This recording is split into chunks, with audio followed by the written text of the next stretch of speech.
Então vamos lá? Bom, enquanto aqui no Brasil a gente tem tido uma discussão muito mais voltada a investimentos internacionais, a gente tem alguns números muito surpreendentes dos investimentos de estrangeiros aqui no Brasil. A primeira coisa que a gente precisa entender é o que é o investimento estrangeiro direto, né? O IED. Então o IED ele está relacionado a empresas ou investidores estrangeiros que investem no Brasil com o objetivo de permanecer aqui de forma duradoura. Então normalmente, quando a gente fala de IED, de investimento estrangeiro direto, né? A gente está falando de uma empresa ou um grupo, né, que compre pelo menos 10% de uma empresa local, né, de participação acionária, ou crie novas empresas ou expanda negócios já existentes aqui dentro do Brasil. É um compromisso de longo prazo, não é um compromisso de curto prazo, tá? Não entra ali as características de trading ou de coisas desse modelo dentro desse investimento direto. Então ele vai sinalizar, normalmente, né, a confiança que investidores externos estão com relação aos investimentos aqui no Brasil. E uma surpresa que pode ser interessante, né, porque o brasileiro, de modo geral, tá mais tímido com os investimentos. Depois da eleição ali do Lula, né, uma parte do Brasil começou a ficar muito pessimista com o futuro do Brasil, com o futuro dos investimentos aqui no nosso país, e isso acaba sendo corroborado também por influenciadores que vão repetindo o mesmo discurso. A gente acaba ficando um pouco mais cego com relação aos números e um pouco mais afeito ao noticiário político, que não tá fácil.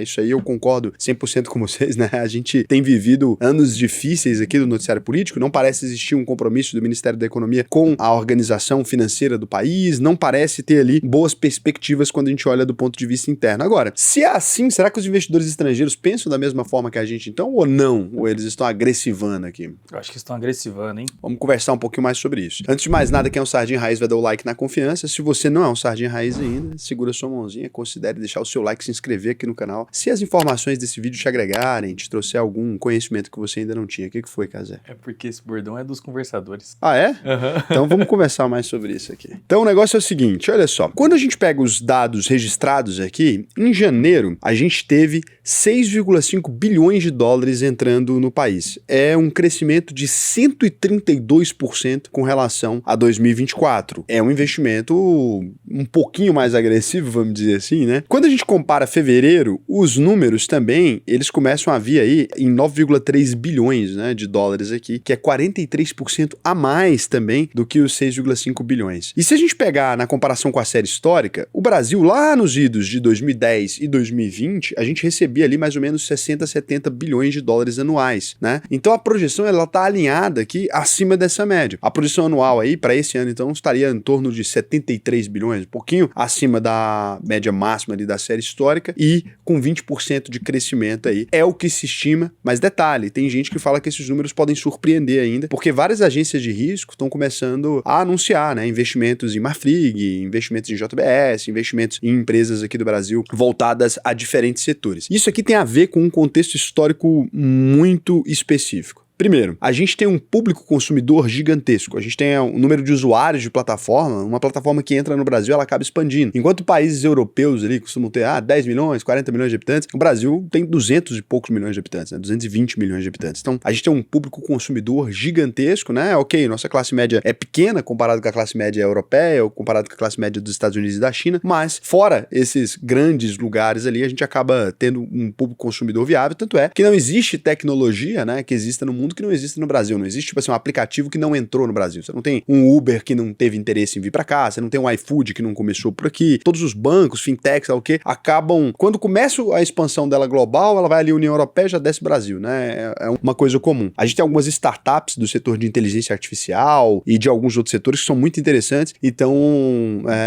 captando recursos. A gente tem projetos de energia solar, eólica e biocombustíveis que o Brasil é um grande celeiro desse tipo de coisa e tá muito interessante. A gente não tem infraestrutura nenhuma. E aí você pode pensar, que merda, na verdade, que maravilha, né? Estrada, saneamento, logística, então várias empresas do mundo pensam em vir para cá. Expansão de fintechs e serviços financeiros, bancos digitais. Cara, a gente é o melhor lugar para você fazer isso no mundo porque o Brasil é o país mais evoluído financeiramente, né, com tecnologias do planeta Terra. Você não tem uma tecnologia eficiente igual o Pix, por exemplo, igual todo brasileiro usa cartão de crédito, você vai comprar um morango na rua, você vai dar uma esmola, hoje em dia tem gente que aceita Pix, né, e até cartão de crédito em vários lugares também, da pessoa comprando, vendendo na rua. Então, a gente absorve tecnologia financeira de um jeito muito rápido, a gente é o melhor ambiente para teste. Tanto é quando a Meta lá atrás, ela queria lançar a tecnologia dela, junto ao WhatsApp ali, né? Ela queria lançar uma tecnologia, um meio de transferência de pagamento, porque no mundo não existe, mas no Brasil o Banco Central segurou eles, obrigou eles a ficarem esperando para poder lançar o Pix e concorrer com eles e acabar com tudo. Eles não conseguiram lançar, eles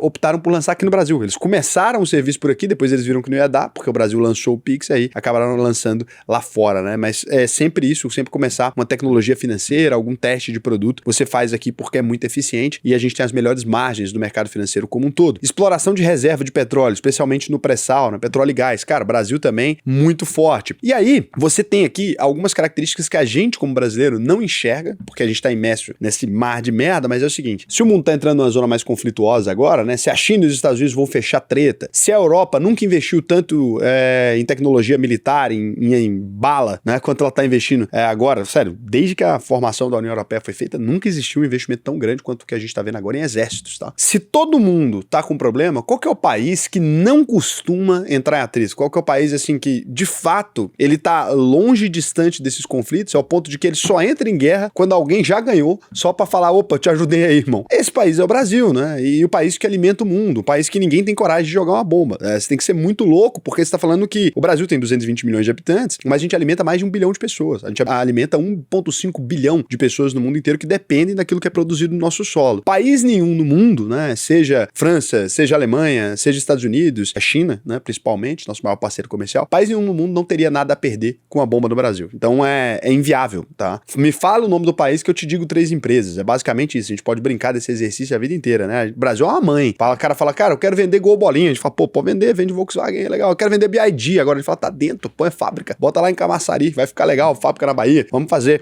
Não, é Hyundai, põe fábrica aqui em Anápolis. Anápolis tá legal, ninguém pôs fábrica ainda, põe uma fábricazinha aí. Então, qualquer coisa que você fala que vai fazer aqui, o Brasil abre as portas, negocia muito bem, sempre foi muito aberto, os embaixadores do Brasil. Tá aí uma coisa que o Brasil tem menos orgulho do que deveria ter, é da embaixada brasileira. Não tô falando da zona política, tá? Não tô falando do político da vez que comanda o país. Estou falando da embaixada brasileira mesmo. O pessoal que forma ali em Rio Branco, né? O pessoal do Itamaraty, eles são extremamente interessantes, tem um bom relacionamento com quase todos os países do mundo, tanto que o Brasil, desses países, né, que são menos comercialmente interessantes, é o que tem o passaporte mais aceito no mundo, né? Você imaginar os outros países, sim, eles levam muito dinheiro, etc. O que a gente leva? A gente leva imigrantes morando ilegal no lugar e ninguém bloqueia a gente. O pessoal fala, não, vai vivendo aí, vamos vendo como é que fica, né? A gente tem passaporte aberto na União Europeia até hoje, né? Um tanto de gente que vai pra lá e não volta, e ainda assim os caras falam, não, brasileiro, vai entrando aí, pra você ver que realmente a gente acaba tendo uma negociação muito boa, que parte, né, dos nossos embaixadores. Hoje em dia, tá em baixa falar bem da diplomacia brasileira, mas ela é estudada no mundo, né? Você tem ali as embaixadas brasileiras, os embaixadores brasileiros, escrevendo livros, etc., que são lidos no mundo inteiro sobre a diplomacia brasileira. Sério mesmo, a gente tem um grande material nisso, e isso possibilita com que a gente tenha boas relações com quase todos os países do mundo. Isso possibilita, por exemplo, com que no meio de uma guerra, o Bolsonaro vai fazer uma visita pro Putin e não dá nada, né? Experimenta ser qualquer outro país que tivesse feito essa cagada, que você ia ver o nabo que esse país ia entrar. E a gente ali nunca toma uma sanção comercial, uma coisa ou outra, tanto é que a gente tá até estranhando o Trump agressivar com a gente, que normalmente o povo mexe com todo mundo e fala, Brasil, deixa ele lá, né? A gente é meio que, como é que, café com leite quando carta você vai branca. Brincar. Café com leite, é o carta branca, você tá ali brincando a criança, né? Fala, deixa o Brasil lá, não tá mexendo com ninguém, né? Então, isso é um ponto muito atrativo, principalmente no momento que o mundo acredita na hipótese de um conflito. Os fundos, eles não se movimentam a partir do conflito. Os grandes investidores institucionais, eles precisam começar a fazer os investimentos muito antes de qualquer problema real existir. Então não importa se a gente tá vivendo a Guerra Fria ou não importa se a gente vai ter uma guerra ou não importa se a China e os Estados Unidos vão entrar em atrito ou não. O que a gente precisa, né? Os investidores institucionais, eles precisam dar saída para aquele capital, para algum lugar onde esse capital esteja protegido. Porque quando os investidores começam a fazer saques, quando eles estão com medo, desesperados, isso complica. E o dinheiro, ele tende a ir, normalmente, né, para os lugares mais seguros. Raul, mas o Brasil não é seguro. Nesse caso, né, no caso de conflitos, ele é. Né? Os Estados Unidos é muito mais seguro economicamente, o Japão é muito mais seguro economicamente, também está vivendo bons tempos lá agora. Né? A China está no olho do problema, a União Europeia está no olho do problema, então ninguém quer mandar recursos para esses lugares têm ajudado a gente também a atrair determinados recursos. Fora isso, a gente tem alguns fatores atrativos aqui que também não são fatores visíveis para brasileiros. Você precisaria dar uma olhada no noticiário econômico, né, e de investidores lá de fora. As políticas governamentais, por exemplo, essa coisa do Fundo Amazônia, né, ela atrai os chamados investimentos sustentáveis. O que é isso? Vamos supor que você tem um grande fundo que você destrói o meio ambiente. Você precisa escrever no seu site alguma coisa, né? Precisa escrever que você colabora com a natureza. Todo site que fala que a empresa colabora com a natureza é porque ela não colabora com a natureza. Se ela colaborasse com a natureza, ela não precisaria de um site falando que ela colabora com a natureza. É coisa simples. Você, por exemplo, você não destrói o meio ambiente na sua empresa aí. Você é um pequeno empresário. Eu tenho certeza que você não tem uma página sustentabilidade. Se você tem, você é louco. Porque normalmente você tem uma página de sustentabilidade quando você tá fazendo merda, que é aí pra ninguém prestar atenção. E o Brasil, ele garante essa página pra muita gente. Porque a gente tem alguns fundos de investimento, a gente tem alguns recursos ali que coloca Fundo Amazônia, tá? Aí você coloca sustentabilidade, investimos em florestas brasileiras, né? Então a empresa destrói o planeta inteiro, mas fala que dá dinheiro pra gente plantar umas mudas. E aí, isso aqui também é uma grande atratividade. A desvalorização do real acabou atraindo também vários investidores, porque, cara, se lá atrás você comprava, né, com $1, R$2, agora você tá comprando 5, 6. E esses investidores que investiram a esses múltiplos, eles têm que tentar fazer um preço médio agora, tem que tentar baixar. Muita gente estava investida em Brasil, né? E essas pessoas precisam dar justificativa pro patrão. Porra, vamos comprar que tá barato, né? Ou pro galera ali que tem dinheiro no fundo delas. Agora é que chegou a hora de comprar, tal. Então eles vão reorganizar ali. O Brasil, ele teve uma boa recuperação também pós-pandemia, né? Ali no período do Paulo Guedes e do Bolsonaro. A recuperação realmente foi muito mais rápida. A gente mexeu nas taxas de juros, aumentando ela, depois abaixando ela muito rápido, saindo muito rápido da treta. Enquanto vários países ainda estão colhendo, né, aquelas consequências ali da pandemia, o Brasil realmente colheu bem menos consequências. Tanto é que a gente começou ali, a gente reduziu o nosso endividamento durante o período de pandemia. Isso aqui foi até bem visto, as perspectivas de casa de risco, elas analisam muito mais a série histórica. Você não tem uma análise tão visceral política quanto a gente tem aqui, porque a gente olha muito mais, o Lula, ali o pessoal olha, pô, tá numa melhoria, né? Tá numa melhoria pequena, mas tá numa melhoria discreta, mas tá numa melhoria. Então, algumas casas de risco começaram a definir uma perspectiva positiva. Por exemplo, a Moody's, né, definiu pra gente um BA1, 2 graus abaixo do grau de investimento, mas é uma perspectiva positiva. Se você considerar que eles estão considerando as reformas fiscais e também o crescimento do PIB, né? Eles têm uma perspectiva mais de longo prazo, a Moody's costuma ter. A Fitch colocou abaixo do grau de investimento, né? Ela tem preocupações aqui com déficits fiscais, estou falando das análises das casas de risco, considerando um déficit primário projetado em 1% do PIB em 2025 e uma dívida de 83,9% do PIB até 2026, ou seja, a Fitch não tá vendo com bons olhos aqui. A S&P já tá vendo a gente estável, equilíbrio moderado, sem perspectiva de piora nem de melhoria, um ranking BB. Então, numa análise de todas as casas, uma tá falando, pô, cuidado aí, né, tá mais alinhada com o que eu acho que o Brasil tá pensando de modo geral. Uma tá falando, o Brasil sempre foi desse jeito, tá tudo azul com bolinhas brancas, é o Brasil, e a outra tá falando, pô, bora, é dentro. Né? E boa parte também, o JP Morgan, os bancos, etc., eles estão comprando Brasil. Então, eles todos estão dando grau de investimento para várias empresas brasileiras, né? Estão discutindo muito sobre matriz energética, crescimento do desenvolvimento no Brasil, porque a Europa está com dificuldade de ter energia elétrica mesmo, está comprando gás russo e tal. Então, o pessoal está falando, pô, cara, a Rússia não dá, você não vai conseguir colocar dinheiro lá agora. Resta Brasilzão e México, né? Méxicozão e Brasil que aguenta mais dinheiro. Não tô falando que restam só essas opções. Você tem a África do Sul, você tem um monte de países até interessantes do ponto de vista de investimento, e você tem a África, que agora está sendo enxergada pelo mundo inteiro como o próximo Brasil. É o Brasil dos 1960 ali. Porque eles têm crescimento populacional, que no resto do mundo já não tem mais, né? O Brasil vai parar em 2050 de crescer a população. Isso é culpa de quem? Fica aí a pergunta, quantos filhos você teve, né? Se eu tivesse vendo videozinho de YouTube, tivesse uma hora dessa dando uma lapada, a gente não tava nesse problema. Mas o pessoal tá transando pouco aqui no país. Então, realmente não estamos com expansão, e lá tá. E ali tem uma carência de absolutamente tudo, de infraestrutura, etc. Então, o continente africano, boa parte dele, né? A gente sabe que tem países muito mais desenvolvidos ali, mas outros mais atrasados, né? É meio que um Brasil de 1960 que tem essa visão. E a Índia tem sido a China, né? A próxima China ali. Então, o dinheiro tá correndo para esses lugares. Tá correndo ali pro Brasil, tá correndo pro Índia, que já tá mais estabelecida, tá correndo pro México e tá saindo de quem tá na treta, de quem fechou pau. O México arrumou uma confusão um pouco maior que a nossa com os Estados Unidos, né? E aí o dinheiro veio que meio que pingando pra cá, porque ninguém quer ficar no olhar do Trump. Ninguém quer ficar assim, pô,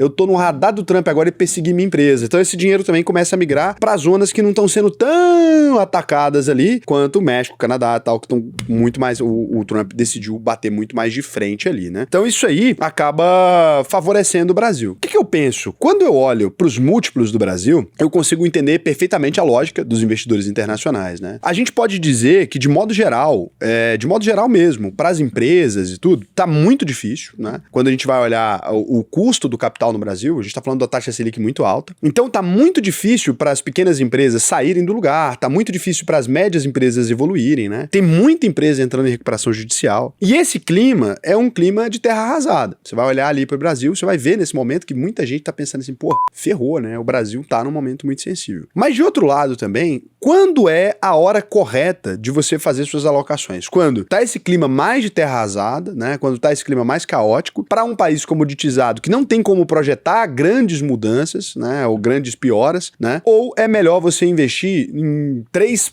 lugares ali, Estados Unidos, ou América do Norte como um todo, Canadá também, a América do Norte, União Europeia e a China ali, que estão travando agora uma competição tão acirrada pela primeira posição ali, para tentar ver quem consegue crescer, que estão dispostos a talvez até entrar numa confusão com armas, né?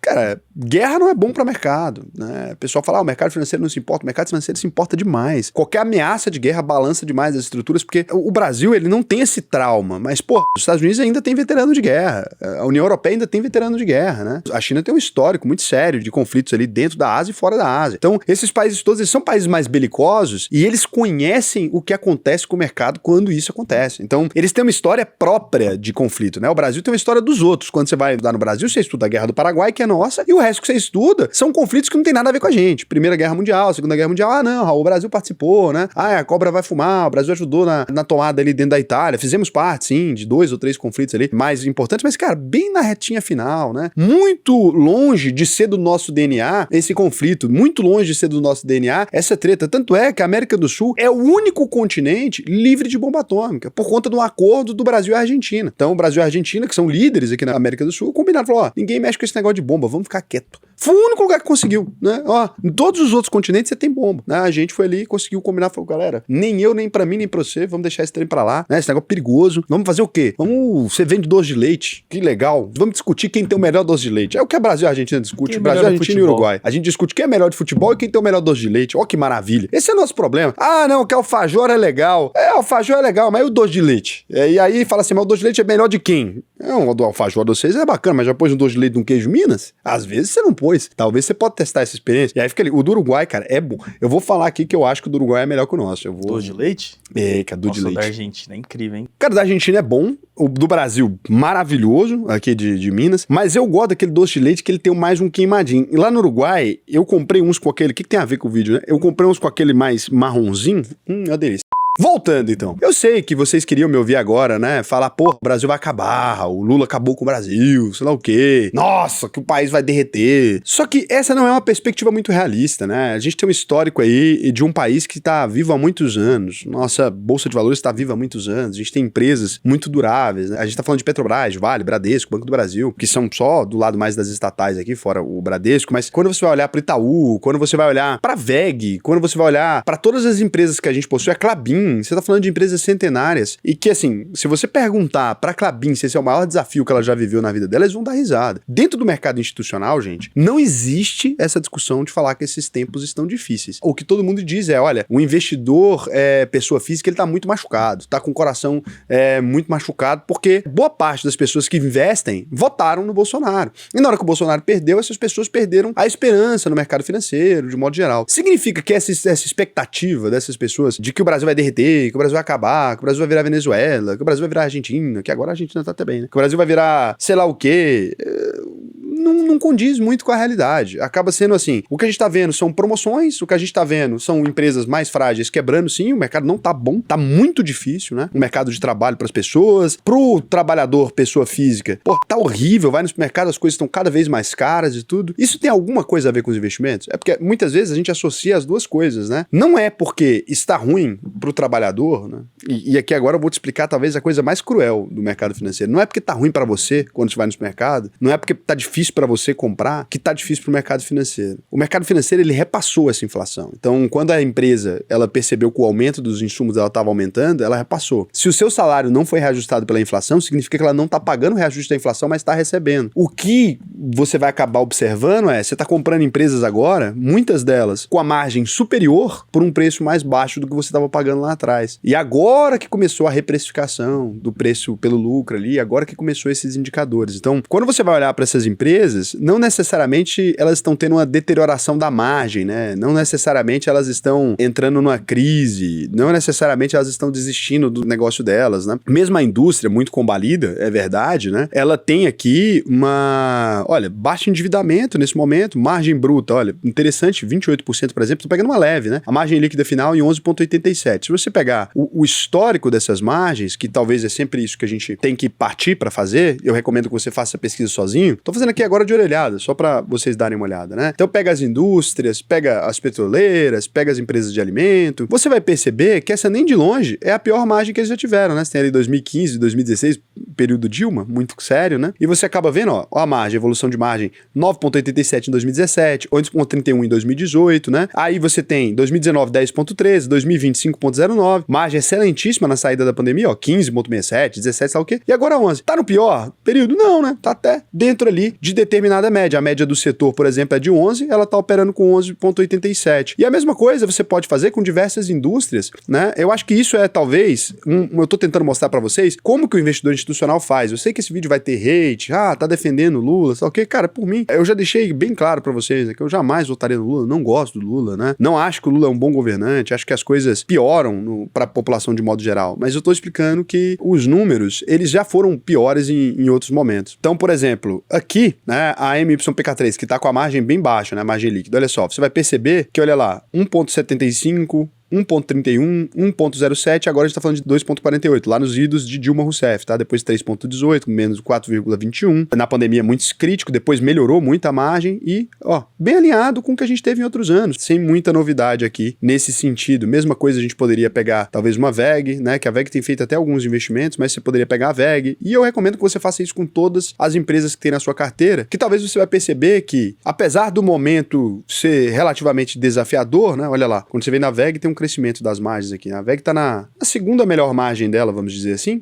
Podemos dizer que a segunda melhor margem dela é 2024. 2023 foi a melhor, tá? Então, é o que eu tô dizendo pra vocês, tá? Talvez seja um pouco ruim da minha parte falar esse tipo de coisa, né? Talvez não é o que vocês queriam ouvir, mas eu tô aqui pra dizer as verdades que são indigestas. Então, se a gente for aqui na margem líquida, mesma coisa, Banco do Brasil ou em outras estruturas, se você for na Caixa de Seguridade, se você for nas empresas, na BBSE, o que você vai perceber, né, é que, assim, momento desafiador pra algumas, claro, mas olha só, né? Não é o momento mais desafiador, não é o fim da história, não é porque agora entrou na crise que a gente nunca mais vai sair. A gente está sendo governado, de certa forma, por partidos de esquerda, vai fazer aí, mais de 20 anos, né? Então, boa parte dos que estão aqui e dos que estão aí também, quem é abaixo dos 30 anos, você já cresceu em governos de esquerda. E, ok, são ruins para muita coisa, acho que para a maioria das coisas, mas também não significa que você não vai ter capacidade de produzir valor. Pelo contrário, né? A gente sempre pega o histórico, quando fala, a Bolsa de Valores brasileira não tá dando dinheiro, alguém pega de uma ponta, sempre assim, como é que fazem, né? Olha como é que fazem a análise. Então o cara vai pegar assim, e daí ele vai falar, cara,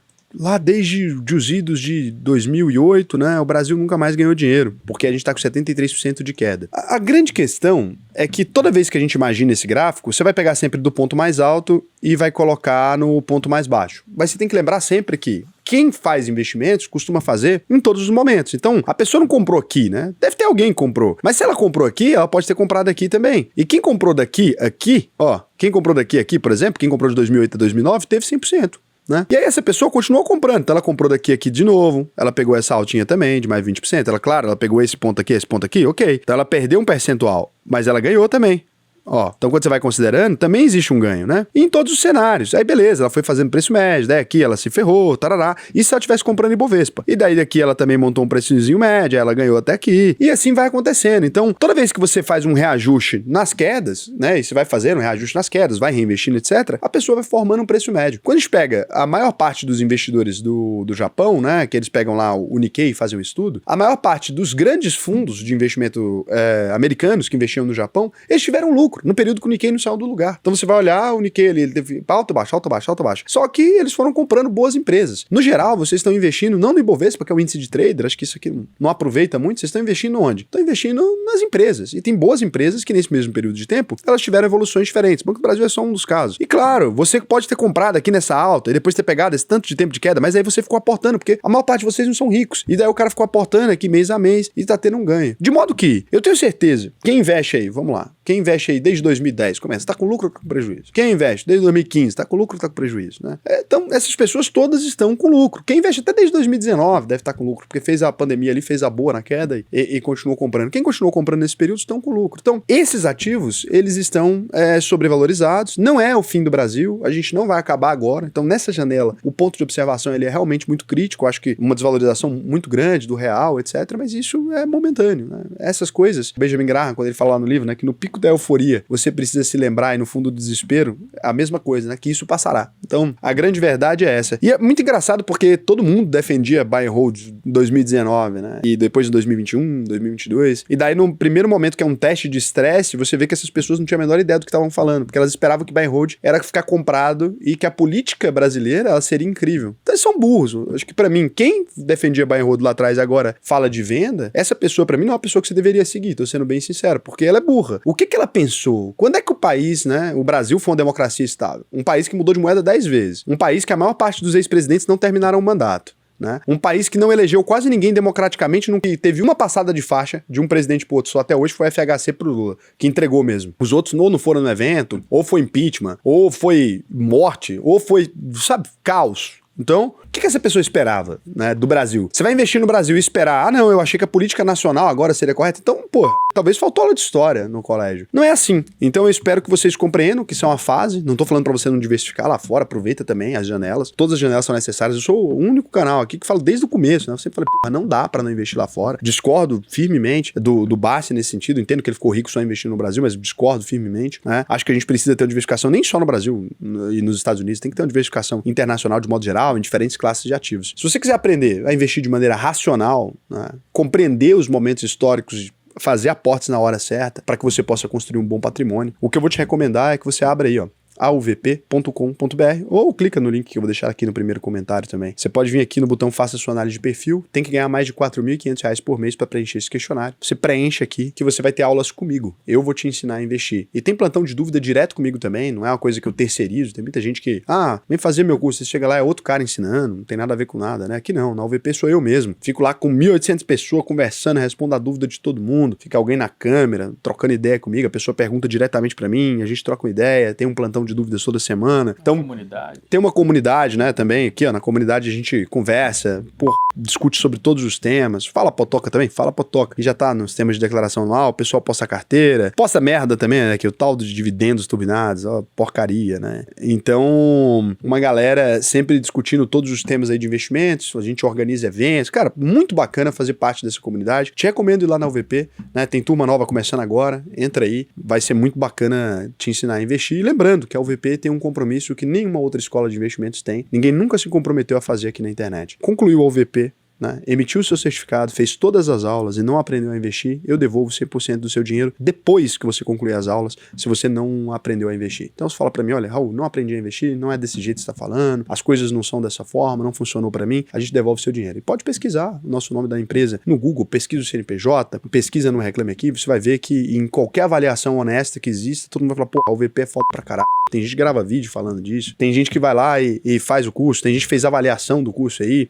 e todo mundo fala muito bem, exatamente porque a gente é foda no que a gente faz. Estamos aí partindo pro 5º ano ou 6º ano, sei lá, eu nunca lembro, né, sempre mantendo esse compromisso. Agora, como eu tenho outro compromisso aqui com vocês, que é de responder as perguntas para não deixar a maioria de vocês no vácuo aqui, eu tento sempre responder, é claro que vocês são muito mais do que eu vou ver se vocês deixaram alguma pergunta aqui. O Ederson Henrique falou, você não é o cara do uísque, não sou, cara, mas ele parece um pouco comigo. Meu grande amigo Rodrigo U, tá? Ele parece muito seu irmão. A gente vai gravar lá no Rio de Janeiro, eu vou tomar um uiscão com ele, que daí vocês vão ver nós dois. juntos ali, talvez seja diferente. Sabe o que eu acho engraçado? Porque eu acho que a gente até tem alguma coisa semelhante, mas não acho que é parecido desse tanto ao ponto de vocês falarem isso. O Railson falou, pergunta, Raul, por que os bancões doam para partidos de esquerda, já que eles têm ideologias diferentes? Eu acho que não são os bancões. A gente tem só uma pessoa, um caso, que é a herdeira do Banco Itaú, né? Ela fez algumas doações, uma herdeira, ela não trabalha, não atua diretamente no banco. Ela fez uma doação de uns 100 e poucos mil, acredito que pro Lula, durante o período eleitoral. Eu acredito que ela simplesmente seja uma pessoa que acredita mais na esquerda. Agora, você falar que todos os bancões, né? Não, né? Você não tem ninguém do Bradesco, ninguém do Pactual, ninguém de nenhum banco, você só tem do Itaú. Ninguém de nenhum banco, do Banco ABC, etc. Você não tem ninguém doando dinheiro pro Lula. E, no geral, os bancos, os investidores institucionais e tal, eles se preocupam muito mais com a macroeconomia do que com a micro. Então, talvez é aí que esteja o desencontro. Talvez ela seja só desinformada mesmo. Quem nunca teve um filho meio torto, pô? É normal, você tem 10 filhos e sei lá quantos herdeiros, né? 60 herdeiros, 60 netos, sei lá. Uma hora você vai ter um que é mais torto. O Elon Musk não tem a filha lá que não fala com ele, porque é uma pessoa mais de esquerda também, porque era transexual e teve algum problema com ele e tal. E aí o Elon Musk agora é de esquerda, porque a filha dele doa dinheiro pra coisa, ou participa de causas de esquerda. Então o Elon Musk é de esquerda. Não acredito nisso, né? É que existe uma coisa que vocês não conseguem aceitar, é que dentro de uma família numerosa existam pessoas que pensam diferente. Meu pai, por exemplo, ele foi alinhado à esquerda a vida inteira. Meu pai frequentava o diretório do PT. E eu sou liberal, eu nunca gostei disso e tal. Então, eu sou uma ovelha negra do meu pai, imagina. Alguém lá deve falar, porra, o Carlos tem filho de direita, liberal da internet, que fala de mercado financeiro, deve ser um problema lá na roda de amigo dele, devia ser um problema, né? Pro meu irmão por exemplo, meu irmão é doutor de geografia na universidade que, porra, FG, a maioria das pessoas são mais alinhadas à esquerda, né? Imagina o que ele não deve ouvir. E é assim a vida. Nem tudo na vida é desse jeito, não. Beijo pra vocês.